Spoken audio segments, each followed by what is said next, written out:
चलो, good morning. कल हम लोगों ने क्लबिंग ऑफ इनकम स्टार्ट किया था। उसमें हमने सेक्शन नंबर 60 डिस्कस किया। क्या था section number 60? Transfer of income without transfer of asset.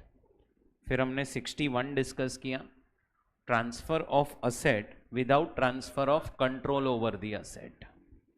62 में there is transfer of asset plus transfer of control. यहाँ पे टैक्स ट्रांसफरर को लगेगा, यहाँ पे भी ट्रांसफरर को लगेगा और यहाँ पे ट्रांसफरी को लगेगा। फिर हमने 64 1 2 डिस्कस किया था कि अगर एक इंडिविजुअल या इंडिविजुअल प्लस रिलेटिव का सब्सटैंशियल इंटरेस्ट है इन अ कंसर्न एंड वो कंसर्न रेम्यूनरेशन दे रहा है टू, मैडम आप बाहर रुको ना, यहाँ पे 31 हो चुका है मैडम, तो आप 2 मिनट जल्दी नहीं आ सकते क्या? तेरे को रोज ट्रैफिक ही लगता है क्या? 64 1 2 में इंडिविजुअल या इंडिविजुअल प्लस रिलेटिव का क्या है? Substantial interest. और सब्सटैंशियल इंटरेस्ट है और वो एंटिटी क्या दे रही है? रेम्यूनरेशन। किसको? स्पाउस को। एंड स्पाउस के पास कोई डिग्री, कोई क्वालिफिकेशन, कोई वर्क एक्सपीरियंस नहीं है, तो अब जो भी उसको रेम्यूनरेशन मिलेगा वो क्लब हो जाएगा इन द हैंड्स ऑफ इंडिविजुअल।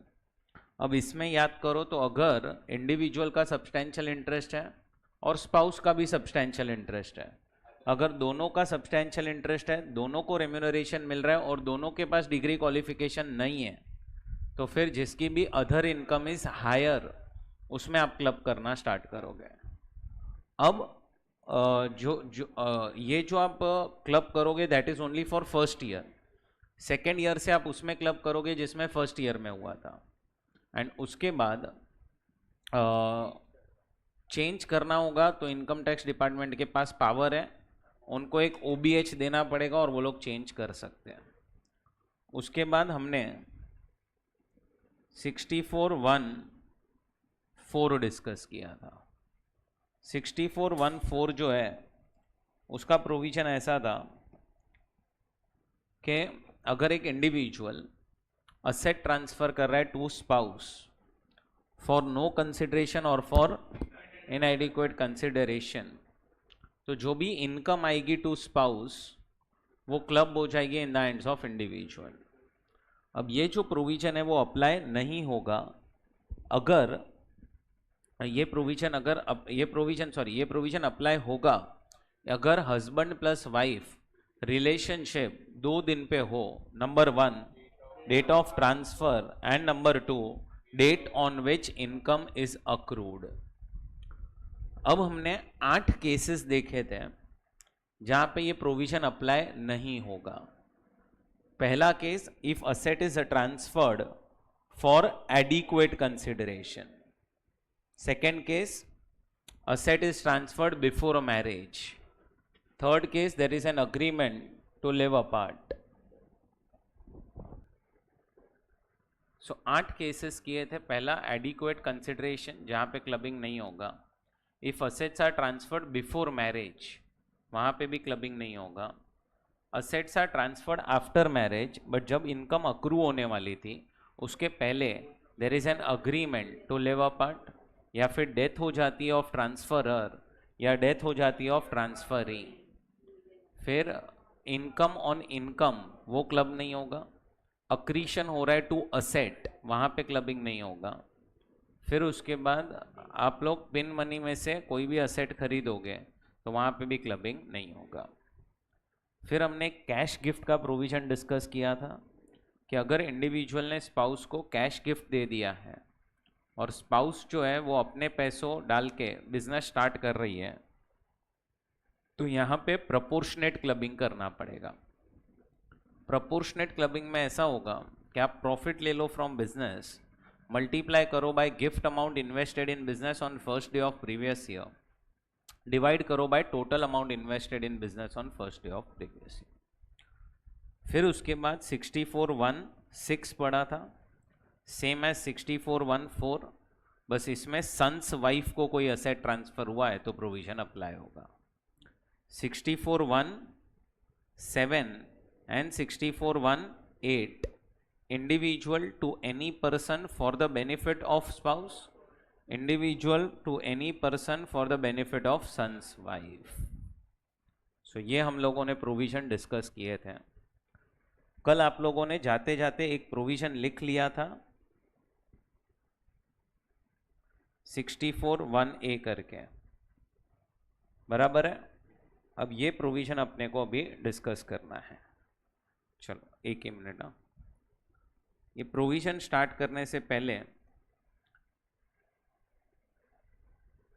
आप लोग ये क्वेश्चन सॉल्व करो। क्वेश्चन नंबर 1 टेक्स्ट बुक का।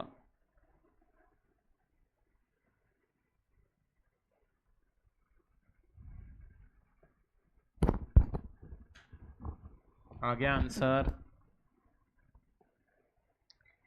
इजी है। चलो अब ध्यान से सुनो। अब अपन ये प्रोविजन देखते हैं 64(1)(a) करके है। क्या है 64(1)(a)?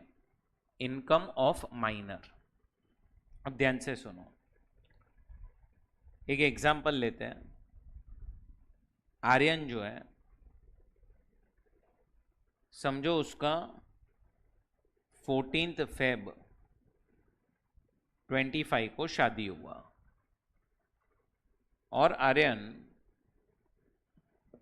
आपका 14 Feb 26 पे छोटा आर्यन 1 बॉर्न हो गया 1 साल बाद। अब जैसे ही छोटा आर्यन 1 बॉर्न हुआ, आपने क्या किया, इसके नाम पे 25 लाख रुपए का एक फिक्स्ड डिपॉजिट बना दिया। उसके बाद 14 Feb 27 को छोटा आर्यन 2 बॉर्न हो गया और जैसे ये बॉर्न हुआ तो आपने इसके नाम पे 10 लाख रुपए का एफडी बना दिया। और 14 Feb 28 छोटा आर्यन 3 बॉर्न हुआ और उसके नाम पे आपने सिर्फ 10,000 का एफडी बनाया। अब आप ऐसे क्यों कर रहे हो? तो तुम समझो, ये 25 लाख रुपया या ये 10 लाख रुपया या ये 10,000 रुपया आप अगर आपके नाम पे रखो तो इंटरेस्ट आपको आना स्टार्ट हो जाएगी। आप क्या कर रहे हो पता है? जैसे ही बच्चा बॉर्न हो रहा है आप उसके नाम पे पैसा ट्रांसफर कर रहे हो, ताकि अब इसके ऊपर जो इंटरेस्ट आएगी वो किसको आएगी? छोटे आर्यन 1 को आएगी। समझो रेट ऑफ इंटरेस्ट इज 10%, तो अब हर साल 2.5 लाख की इंटरेस्ट इधर, 1 लाख की इंटरेस्ट इधर और 1,000 की इंटरेस्ट इधर। अब ये 2.5 लाख के ऊपर कहना इसे छोटे आर्यन 1 को टैक्स लगेगा ही नहीं। बेसिक एग्जम्पशन लिमिट तक है इनकम। छोटे आर्यन 2 को भी टैक्स नहीं लगेगा और 3 को भी टैक्स नहीं लगेगा।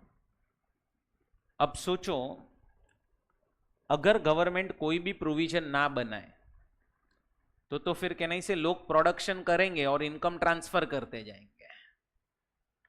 सो फिर तो अपने पॉपुलेशन पे कोई कंट्रोल ही नहीं होगा। ये तो क्या है कि अगर टैक्स बचाना है तो बच्चा पैदा करो और इनकम डाइवर्ट कर दो। सो ये तो नहीं चलना चाहिए। तो इसी रीजन के वजह से एक प्रोविजन बनाया गया, क्या कि जितनी भी इनकम माइनर की होगी, जितनी भी इनकम माइनर की होगी, सारी की सारी इनकम पेरेंट्स के इनकम में क्लब हो जाएगी। सारी की सारी इनकम पेरेंट्स के इनकम में क्या हो जाएगी? क्लब। सो अगर इनकम आ रही है किसको? माइनर को, वो क्या हो जाएगी? पेरेंट्स के हाथ में क्लब। अब क्वेश्चन आता है पेरेंट्स में भी किसके हाथ में क्लब होगी? आर्यन के हाथ में क्लब होगी कि मिसेस आर्यन, फादर के मदर? तो अब समझो आर्यन और मिसेस आर्यन साथ में रह रहे हैं, मतलब अभी तक सेपरेट नहीं हुए हैं।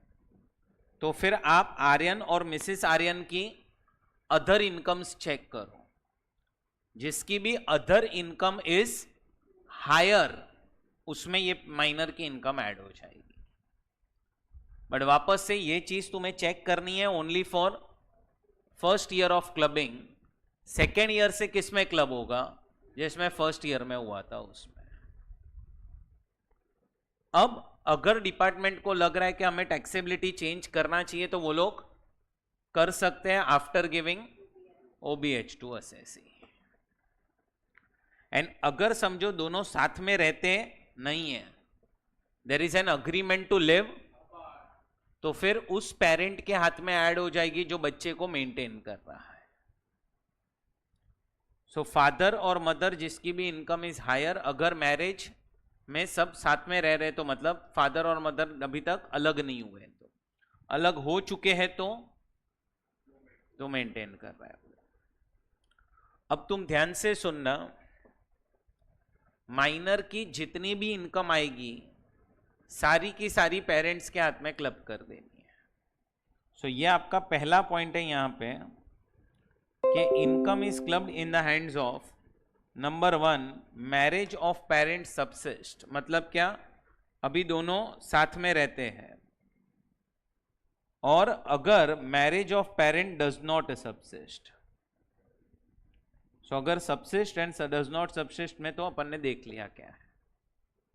अब ध्यान से सुनना, अब जो पार्ट आ रहा है वो मेरे लिए बहुत इंपॉर्टेंट है। समझो एक इंडिविजुअल है जिसने हाउस प्रॉपर्टी ट्रांसफर की है। हाउस प्रॉपर्टी किसको ट्रांसफर की है, माइनर सन को, माइनर डॉटर को, माइनर मैरिड सन को एंड माइनर मैरिड डॉटर को। एंड एक इंडिविजुअल ने कोई भी अदर असेट दिया हुआ है, किसको, माइनर सन को, माइनर डॉटर को, माइनर मैरिड सन को, माइनर मैरिड डॉटर को। अब हम लोगों ने पहले एक सेक्शन पढ़ा था 27 डीम्ड ओनर, और अभी हम पढ़ रहे हैं 64(1)(a। क्या है 64(1)(a? Clubbing of income. अब ध्यान से सुनना, जब एक इंडिविजुअल हाउस प्रॉपर्टी देता है किसको, माइनर सन, माइनर डॉटर, माइनर मैरिड सन, डीम्ड ओनर का कॉन्सेप्ट वहां पे अप्लाई होता है। Individual is deemed owner of the asset. But आप याद करोगे तो मैंने आपको बोला था माइनर मैरिड डॉटर के केस में डीम्ड ओनर का कॉन्सेप्ट अप्लाई नहीं होगा। So individual is not deemed owner. लेकिन अब तुम समझो ये सब जगह पे डीम्ड ओनर अप्लाई नहीं होता, और जहां जहां पे भी डीम्ड ओनर अप्लाई नहीं होता वहां पे क्लबिंग अप्लाई हो जाएगा। मतलब in short, individual is not deemed owner of the asset when asset is transferred to minor married daughter. Minor married daughter को जब असेट जाएगा, individual is not the deemed owner, लेकिन क्लबिंग ऑफ इनकम अप्लाई हो जाएगा।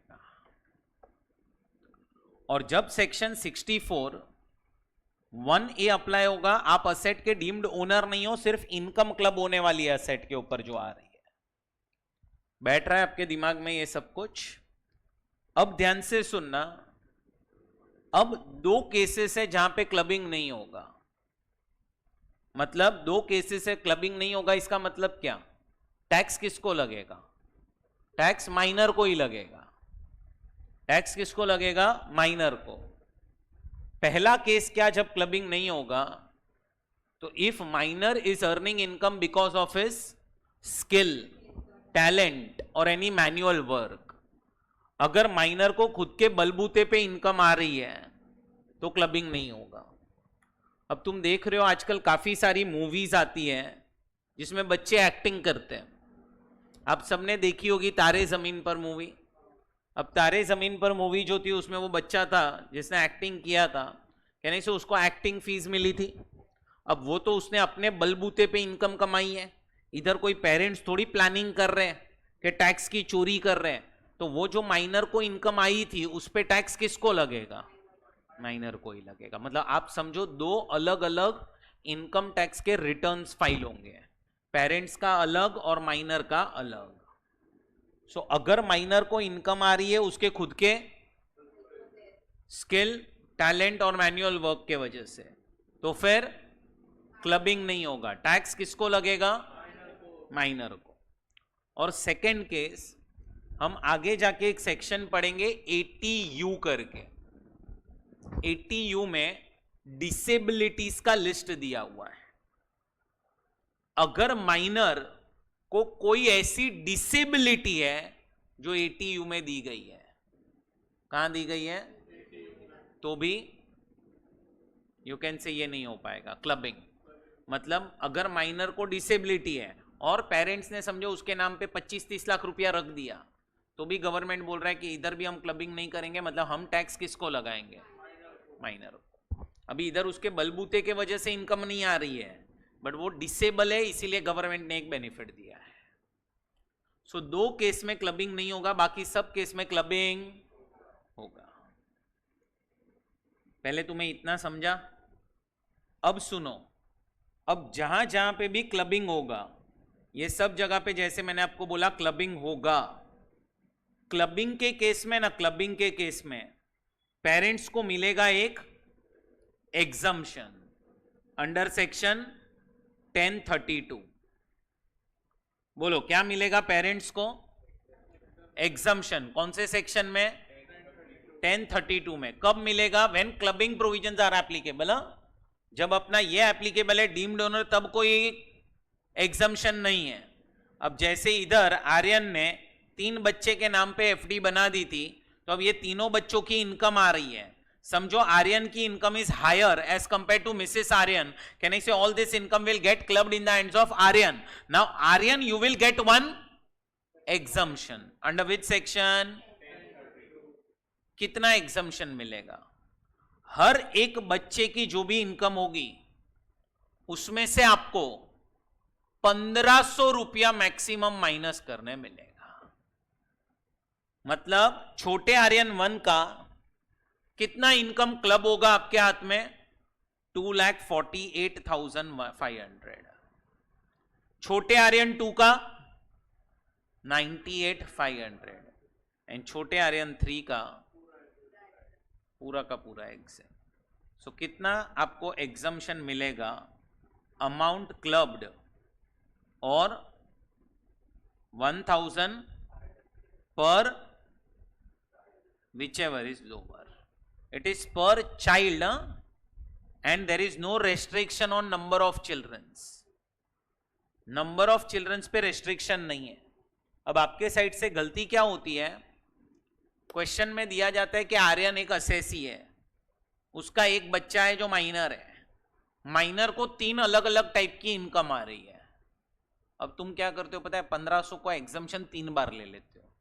तुम्हें ऐसा लगता है इट इज पर चाइल्ड पर इनकम, इट इज पर child, and this exemption is not allowed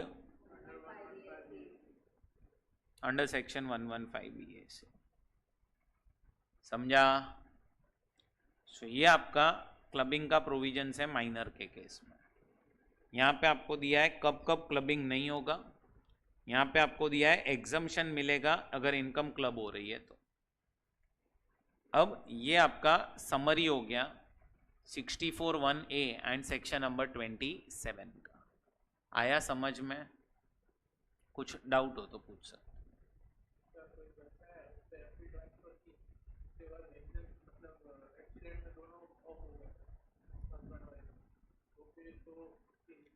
अभी लॉ साइलेंट है उधर, लॉ में तो कुछ लिखा नहीं है। लॉ में तो लिखा है कि पेरेंट्स है कि पेरेंट्स साथ में है कि नहीं है। अब क्या होता है, ऐसे केस में हम किसी को भी टैक्स नहीं लगा सकते। ऐसे केस में अपने पास ऑप्शन एक ही बचता है, माइनर को टैक्स लगाना। बराबर? चलो आप लोग ये एक टेबल बना लेंगे सिर्फ आपके अंडरस्टैंडिंग के लिए।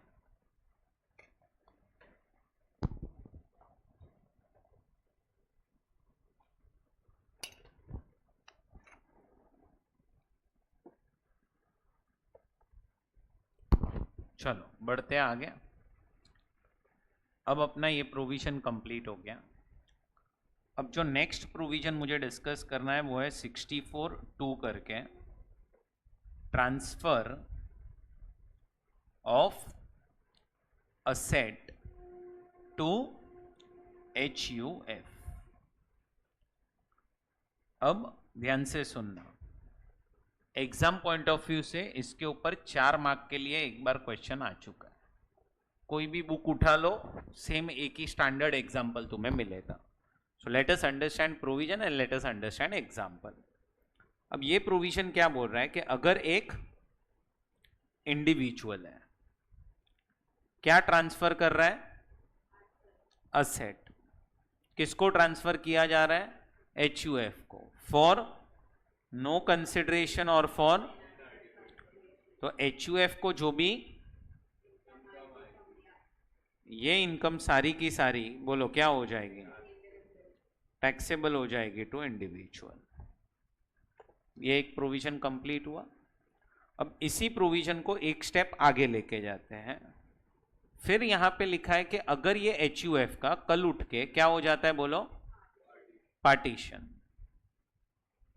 और पार्टीशन के वक्त अगर कोई भी असेट किसको दिया जाता है बोलो? स्पाउस ऑफ इंडिविजुअल को। ये इंडिविजुअल की स्पाउस को कोई असेट मिलता है पार्टीशन के बाद, तो ये असेट के ऊपर जो भी इनकम आएगी ना, ये इनकम भी क्या हो जाएगी? Taxable to individual. क्योंकि तुम समझो, this is like indirectly transferring asset to spouse. एक इनडायरेक्ट वे है of transferring asset to spouse. अब इसका मतलब क्या? समझो एक पर्सन है मिस्टर ए, आर्यन। अब आर्यन जो है उसका खुद का एक HUF है। ये HUF में 4 लोग हैं, आर्यन, मिसेस आर्यन, आर्यन का एक माइनर सन और आर्यन का एक मेजर सन। 4 लोगों का मिला के क्या है? HUF। अब आर्यन ने एक असेट ट्रांसफर किया फॉर नो कंसिडरेशन और फॉर इनएडिक्वेट कंसिडरेशन। किसको? HUF को। HUF को क्या आना स्टार्ट हुआ इस असेट पे? इनकम। समझो कि आर्यन के पास एक बिल्डिंग था और ये बिल्डिंग से अब इसको इनकम आ रहा है, रेंट आ रहा है मंथली 10 लाख। तो ये 10 लाख पे टैक्सेबिलिटी किसको आएगी? आर्यन को। अब कल उठ के यही HUF का क्या हो गया बोलो? पार्टीशन हुआ। अब ये जो बिल्डिंग था ना, बिल्डिंग, इसमें ग्राउंड फ्लोर था, फर्स्ट फ्लोर था, सेकंड फ्लोर था और थर्ड फ्लोर था। So ground floor, first, second and third. Partition के वक्त क्या हुआ? आर्यन जो है उसको चला गया ग्राउंड फ्लोर, मिसेस आर्यन को चला गया फर्स्ट फ्लोर, माइनर को चला गया सेकंड फ्लोर एंड मेजर को चला गया थर्ड फ्लोर। अब इसको 2.5 लाख की इनकम आना स्टार्ट हो गई। कैसे 2.5 लाख? 10 लाख डिवाइड बाय 4, तो ये 2.5 लाख, 2.5 लाख, 2.5 लाख और 2.5 लाख की इनकम आ गई। अब क्वेश्चन आ रहा है टैक्स किसको लगेगा? तो मिस्टर ए को जो असेट मिला उस पे तो मिस्टर ए को ही लगेगा, जो असेट मिसेस ए को मिला उस पे भी मिस्टर ए, जो असेट माइनर को मिला ना उस पे तो मिस्टर ए और मिसिस ए जिसकी भी other income is higher. And 1500 का एग्जम्पशन मत भूलना, और इस पे टैक्स लगेगा मेजर को। ये स्टैंडर्ड एग्जांपल आपको बुक में मिलेगा। सो ये कौन सा सेक्शन था? 64(2). 4 मार्क के लिए एक बार एग्जाम में क्वेश्चन आ चुका है। अब हम लोग जब से चैप्टर स्टार्ट किया हम लोग यही पढ़ रहे हैं, इनकम को क्लब करना है, इनकम को क्लब करना है, इनकम को क्लब करना है। क्वेश्चन ये आ रहा है क्या सर लॉस आएगा तो भी क्लब होगा? तो आंसर इज यस। मतलब ऐसा नहीं है कि पॉजिटिव इनकम ही क्लब होगी, इवन नेगेटिव इनकम भी आई तो भी क्लब तो होगी। सो नेगेटिव इनकम भी क्लब होगी। अब ध्यान से सुनना, नेक्स्ट पॉइंट पे जा रहा हूं। अपन ने रिवोकेबल एंड इररिवोकेबल करके कल पढ़ा था। रिवोकेबल मतलब आप असेट दे रहे हो लेकिन आप कंट्रोल नहीं दे रहे हो, एंड इररिवोकेबल मतलब आप असेट भी दे रहे हो एंड कंट्रोल भी दे रहे हो। अब देखो, अगर एक इंडिविजुअल स्पाउस को असेट ट्रांसफर करे, स्पाउस को, और वो ट्रांसफर रिवोकेबल हो, रिवोकेबल, या वो ट्रांसफर इररिवोकेबल हो, याद रखना क्लबिंग के जो प्रोविजंस है ना, क्लबिंग के, वो दोनों केस में अप्लाई होंगे। क्यों? स्पाउस को लेके है ना, इन्होंने बनाया है एक स्पेसिफिक प्रोविजन। अब जब स्पेसिफिक प्रोविजन है, फिर तुम उधर रिवोकेबल इररिवोकेबल देखोगे ही नहीं। अगर सोचो स्पाउस को तुम इररिवोकेबल ट्रांसफर करो और क्लबिंग ना हो तो फिर सब लोग स्पाउस को इररिवोकेबल ट्रांसफर ही करेंगे, फिर तो अपन ने जो कल सेक्शन पढ़ा उसका कोई रेलेवेंसी नहीं है। तो आपको रिवोकेबल एंड इररिवोकेबल कब देखना है? जब स्पेसिफिक प्रोविजन ना हो। अब जैसे अगर एक इंडिविजुअल पेरेंट्स को असेट ट्रांसफर कर रहा है, पेरेंट्स को, पेरेंट्स के केस में तो कोई प्रोविजन नहीं है, तो पेरेंट्स को अगर आपने, तो क्लबिंग होगा। इररिवोकेबल किया तो क्लबिंग नहीं होगा। अच्छा, सन्स वाइफ को असेट ट्रांसफर किया इंडिविजुअल ने, तो स्पेसिफिक प्रोविजन है ये, तो रिवोकेबल हो या कि नहीं, से दोनों जगह पे क्लबिंग होगा। समझ रहा है? अगर समझो आपने अपने ब्रदर को असेट दिया तो रिवोकेबल पे क्लबिंग होगा, इररिवोकेबल पे क्लबिंग नहीं होगा। अच्छा, माइनर को कोई असेट ट्रांसफर किया तो रिवोकेबल करो या इररिवोकेबल करो, कहने से दोनों जगह पे क्लबिंग तो होगा। सो जहां जहां पे भी क्या है बोलो, उधर अपने को फिर वो जनरल प्रोविजन नहीं लेके आने का, रिवोकेबल एंड इररिवोकेबल का, और जहां पे स्पेसिफिक प्रोविजन नहीं है वहां पे जनरल प्रोविजन आ जाएगा। बोलो, ये समझा? क्या लॉस भी क्लब होगा? लॉस भी? Answer is yes. ये दोनों प्रोविजन क्लियर हुए पहले। अब मैं जा रहा हूं एक लास्ट प्रोविजन पे, ध्यान से सुनना। समझो देव, आप कोई असेट ट्रांसफर करो मिसेस देव को, क्लबिंग हो जाएगा। और आर्यन, आप कोई असेट ट्रांसफर करो मिसेस आर्यन को, क्लबिंग होगा? होगा। अब समझो कि ये दोनों फ्रेंड्स हैं या ये दोनों ब्रदर्स हैं, और दोनों ने क्या सोचा, क्यों ना हम असेट्स एक्सचेंज कर लें। असेट्स एक्सचेंज हो रहे हैं। सो आर्यन, देव, आपने असेट किसको दे दिया, और आर्यन ने असेट किसको दे दिया, मिसेस देव को। अब ये चीज एग्जाम में पूछी गई है। सो अगर देव ने असेट मिसेस आर्यन को दिया और मिस्टर आर्यन ने असेट मिसेस देव को दिया है, प्रोविजन क्या है? बहुत सिंपल है कि मिसेस देव आपको जो भी, वो क्लब हो जाएगी in the hands of Mr Dev, और इसको जो भी इनकम आएगी वो क्लब हो जाएगी in the hands of mister A.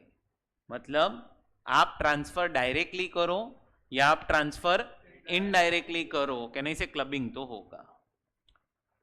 लेकिन एग्जाम में जो क्वेश्चन पूछा है ना, वो थोड़ा सा टेढ़ा क्वेश्चन है। समझना क्या है, देव, आपने मिसेस आर्यन को फिक्स्ड डिपॉजिट दिया है, फिक्स्ड डिपॉजिट जो है 5 लाख की, जिस पर rate of interest is 10%। Aryan, आपने मिसेस देव को डिबेंचर्स दिए, डिबेंचर्स 6 लाख के at the rate of 8% interest. मतलब अब तुम देखो, दोनों ने असेट्स तो एक्सचेंज किए है, लेकिन दोनों असेट्स की जो वैल्यू है कि नहीं से वो अलग अलग है। तो अब क्वेश्चन आ रहा है, जब वैल्यू अलग अलग होगी तब क्या करना है? पहले तो ये केस में how much is your cross transfer, इसको हम बोलते हैं क्रॉस ट्रांसफर। बोलो क्या बोलते हैं? कितना क्रॉस ट्रांसफर है? तो तुम समझ पा रहे हो, कॉमन वैल्यू जो है वो है 5 लाख। मतलब 5 लाख तक हम बोल सकते हैं कि there is indirect transfer of asset. तो आज इसको जो 5 लाख के ऊपर इनकम आएगी 8%, जो होगी 40,000, इस पे टैक्स किसको लग जाएगा? देव को। अरे ये 5 लाख के डिबेंचर रे, तो जो डिबेंचर है कितने के? 5 लाख के, उस पे 8% जो इनकम आएगी वो देव आपको टैक्सेबल होगी। और इधर जो एफडी है कितने की? 5 लाख भी, उस पे 10% मतलब 50,000 पे टैक्स किसको लग जाएगा? अब एग्जाम में इतना ही बोल के उन्होंने क्वेश्चन को छोड़ दिया है, तो मैं तो बोलूंगा आप भी वैसा ही करना। तुम्हारे दिमाग में क्वेश्चन क्या आना चाहिए कि सर जो डिबेंचर है कितने का? 1 लाख का, उस पे जो 8% है दैट इज 8,000, उसको उसका क्या होगा? ये तो चलो 5 लाख तक तो कॉमन है, 5 लाख तक हम क्लब कर देंगे, एक्स्ट्रा डिबेंचर का क्या होगा? तो अब है ना, इधर कमेंट ऐसा होना चाहिए क्या कि this asset is transferred by A to Mrs D. Aryan ने मिसेस डी को ट्रांसफर किया है। आर्यन ने अगर मिसेस डी को रिवोकेबल ट्रांसफर किया होगा ना, रिवोकेबल, तो टैक्स आर्यन को आना चाहिए। एंड अगर इरिवोकेबल ट्रांसफर होगा ना तो मिसेस देव को आना चाहिए। बट ये जो चीज मैं अभी हाईलाइट कर रहा हूं ना, ये वाला बॉक्स, ये इंस्टीट्यूट ने कहीं पे भी कुछ कमेंट, तो आप भी कुछ कमेंट करना नहीं। इसको हम बोलते हैं क्या? Cross transfer. बोलो क्या बोलते हैं हम इसको? Cross transfer. बोलो समझा आप लोगों को? पक्का? सो ये पहले तो 64(2) करके प्रोविजन, और ये देखो पॉइंट्स रिक्वायरिंग अटेंशन में पहला क्या आ रहा है?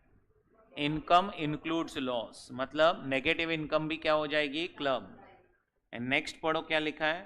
Clubbing provisions are applicable in case where assets are transferred indirectly to spouse और सन्स वाइफ और minor, that is cross transfer. बोलो समझा? पहले आप लोग 64(2) लिखेंगे।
Done, okay.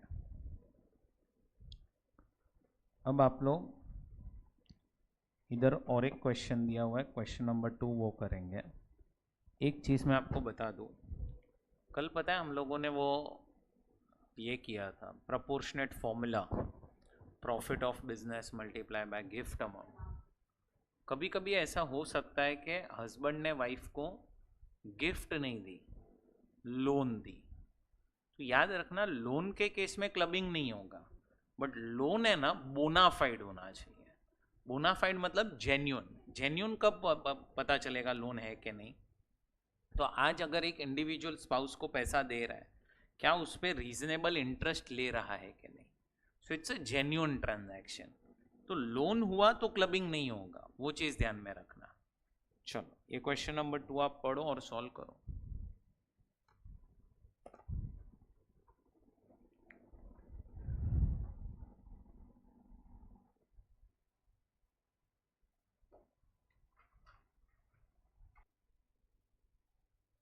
आया, समझ में आया आप लोगों को?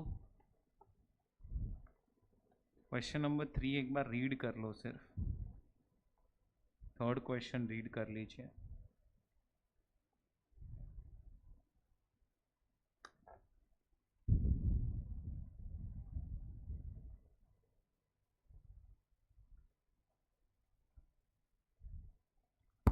ये क्वेश्चन में मुझे आपको एक ही चीज़ सिखाना है, माइनर को इनकम आई उसके टैलेंट के वजह से, वो क्लब नहीं होगी। अब समझो कि वो बच्चे ने तारे ज़मीन पर मूवी में एक्टिंग की, 50 लाख रुपया आया, तो 50 लाख एक्टिंग फीस मिला, तो वो क्लब नहीं होगा।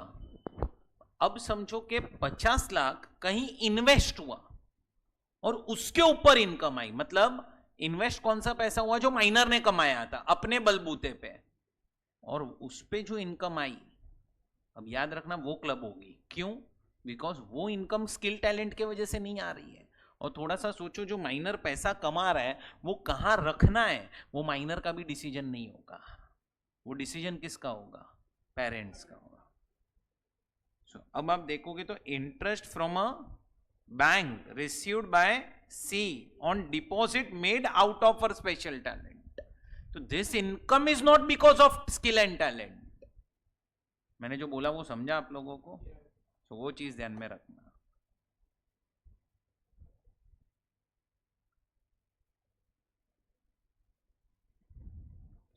समझा? चलो अब आप लोगों को आज कुछ केस स्टडी सॉल्व करनी है। केस स्टडी नंबर 6 पे आएंगे। इसमें मैं आपको सिर्फ एक ही चीज़ एक्सप्लेन करूँगा। ये केस स्टडी में है ना, आप लोगों ने ली है लोन, किसके लिए? घर के लिए। अब अगर आप घर के लिए लोन लेते हो ना, तो जो भी प्रिंसिपल अमाउंट आप पे करते हो, प्रिंसिपल, पहले भी मैंने एक्सप्लेन किया है कि इसका आपको एटीसी में डिडक्शन मिलता है। इंटरेस्ट आपको 24B में माइनस करने मिलती है, और प्रिंसिपल अमाउंट आपको एटीसी जो है उसमें माइनस करने मिलता है। अब ये आप लोगों को एक क्वेश्चन दिया हुआ है, करो ये क्वेश्चन सॉल्व। पर याद रखना, एटीसी का जो आपको डिडक्शन मिलेगा वो मिलेगा only under optional scheme, default scheme में नहीं मिलेगा एटीसी का डिडक्शन। ठीक है, चलो केस स्टडी नंबर 6 स्टार्ट।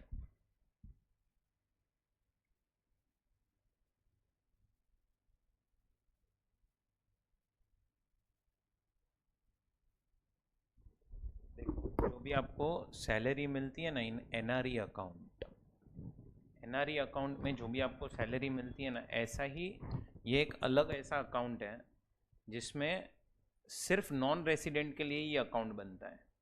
भले ये अकाउंट बनता है इन इंडिया, बट हम ऐसा ही समझते हैं कि ये अकाउंट बना है outside India. Non resident external account, NRE account करके। नहीं, पहले नहीं सिखाया, आगे जाके और एक पॉइंट आएगा इसके ऊपर, बट अभी तक नहीं सिखाया वो।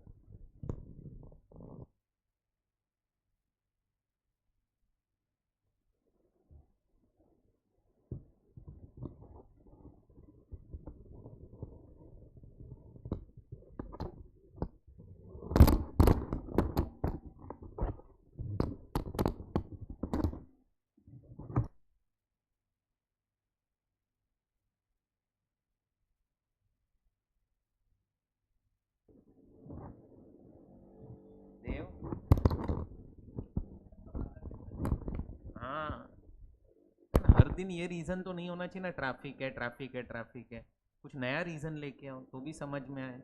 हम लोग बोरीवली से इधर आ जाते हैं। आया आंसर 9th का? बराबर समझ में आ रही है चीजें? चलो अब नेक्स्ट जो चैप्टर अपने को पढ़ना है वो है set off and carry forward of losses. अभी अपन सिर्फ थोड़ा सा इंट्रोडक्शन देख रहे हैं ये चैप्टर का, कल अपना ये चैप्टर खत्म हो जाएगा।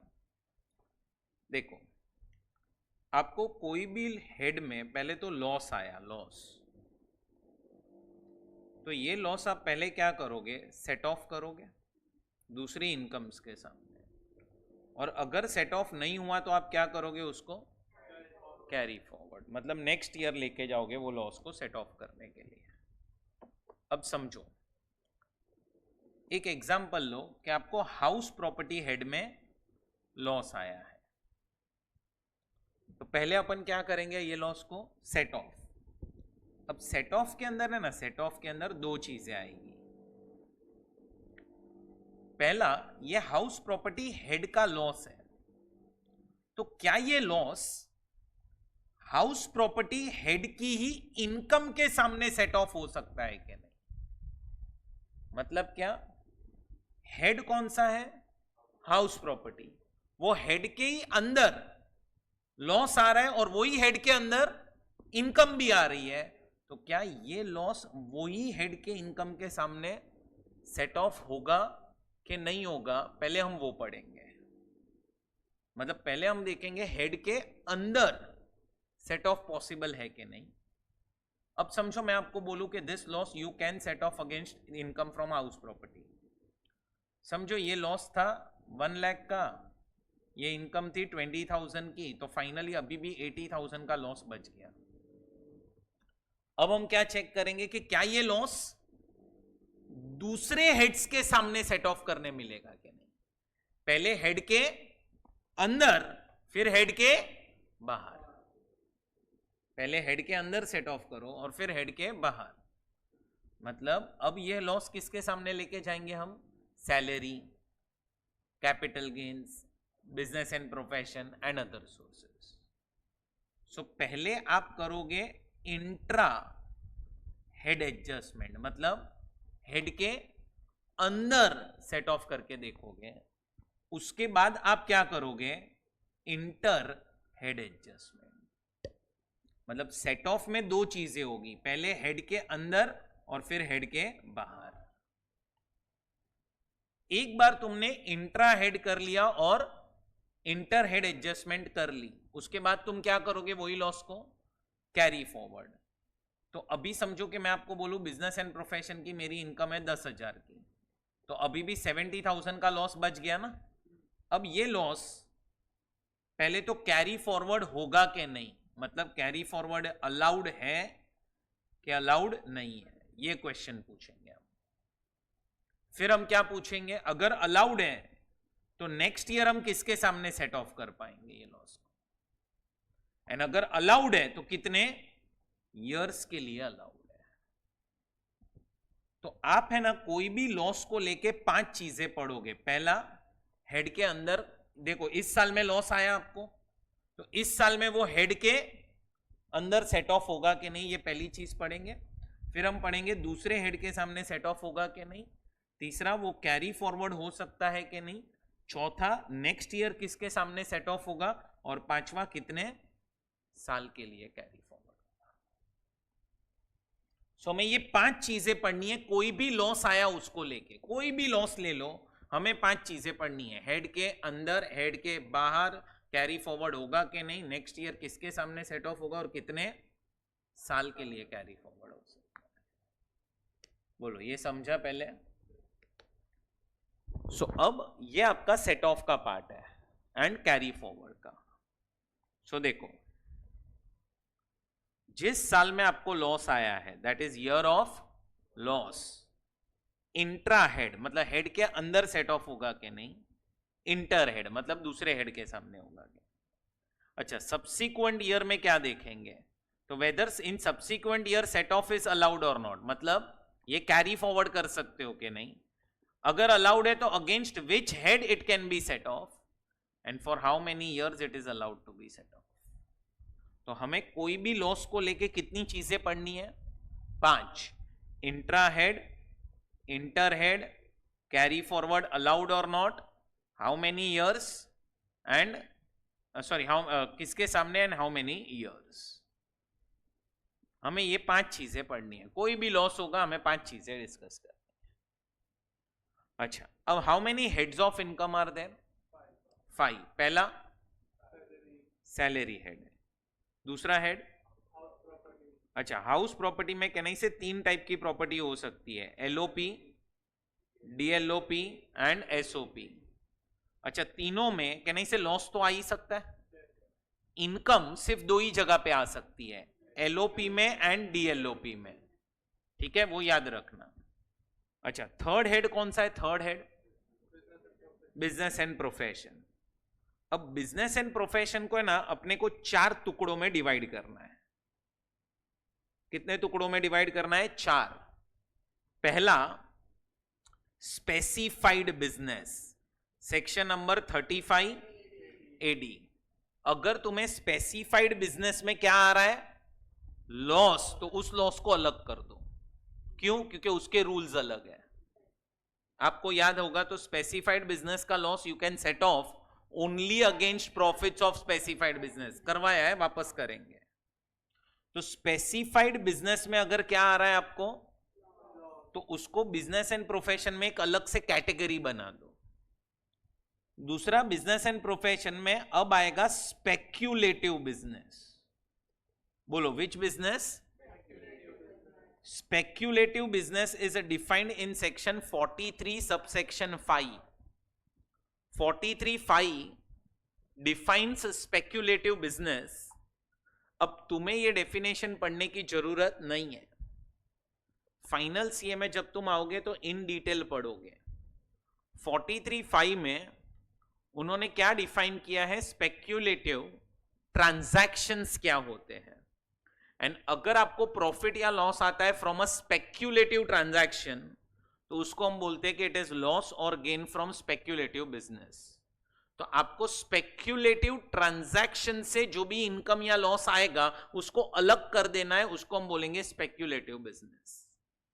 अब आप अगर डेफिनेशन देखोगे 43(5) का, तो उसमें ऐसा ही लिखा है कि if person is entering into a transaction and where he is earning any income or incurring any loss without taking delivery of the goods, without taking, such transactions are known as speculative transactions.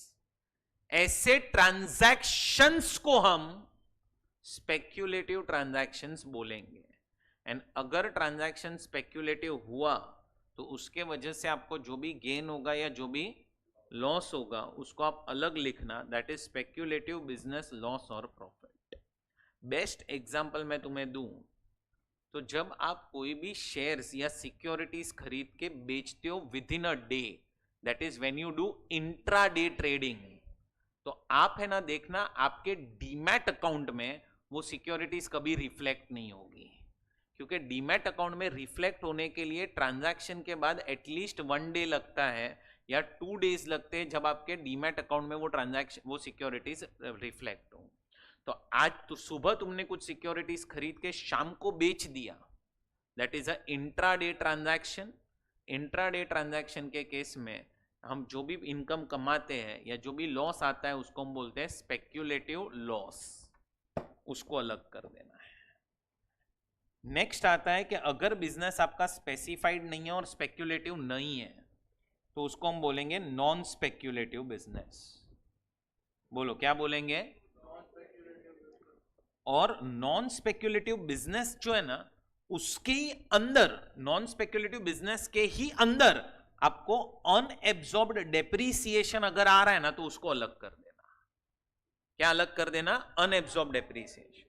Now what is unabsorbed depreciation? सुनो, it is non-speculative business loss only. मतलब आपका जो business loss है ना वो ही है, बस आपको अनएब्सॉर्ब डेप्रीसिएशन को अलग कर देना है in comparison with business loss. Sir ये हम कैसे करेंगे? तो ध्यान से सुनो. आप एक पीएनएल अकाउंट बनाओ. ये पीएनएल अकाउंट में आप क्रेडिट साइड पे पहले तो सारी इनकम लिख दो. समझो आपकी इनकम है 1000. अब सारे के सारे खर्चे माइनस कर दो. सारे के सारे खर्चे माइनस कर दो. सिर्फ 3 खर्चे छोड़ देना. कितने खर्चे? अभी तुम्हारा इनकम कितना है? नेट प्रॉफिट 100 है. 3 खर्चे सबसे लास्ट में माइनस करना. Number 1 depreciation, number 2 capital expenditure on scientific research, and number 3 capital expenditure on family planning.